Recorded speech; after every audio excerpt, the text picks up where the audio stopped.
So if you've ever been to Argentina or Paraguay or parts of Central America, you would have seen that they actually use a different form of address for you singular. So in most Spanish-speaking countries, including Spain, Mexico, Colombia, they use tú. However, in Argentina and Paraguay and parts of Central America, they use the pronoun vos, so spelt V-O-S. So in Latin, there were two words for addressing someone or a group of people directly.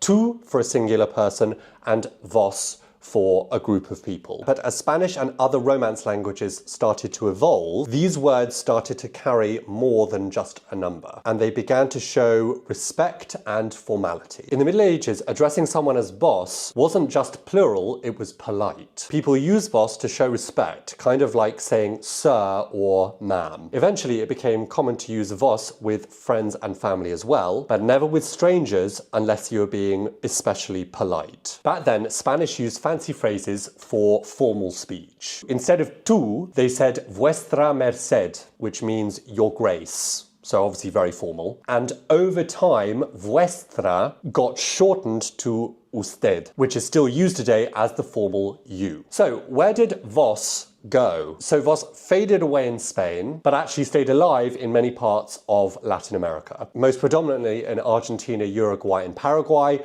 but also parts of Central and Northern South America. In Chile, vos used to also be popular, but in the 1800s, the education system discouraged it, and so it fell out of usage, because they thought it sounded uneducated. Bonus fact, vosotros, which is used to address a group of people that you know, so informally in Spain. In Latin America, it is not used. In Latin America, they use ustedes, which is the formal way of addressing a group of people.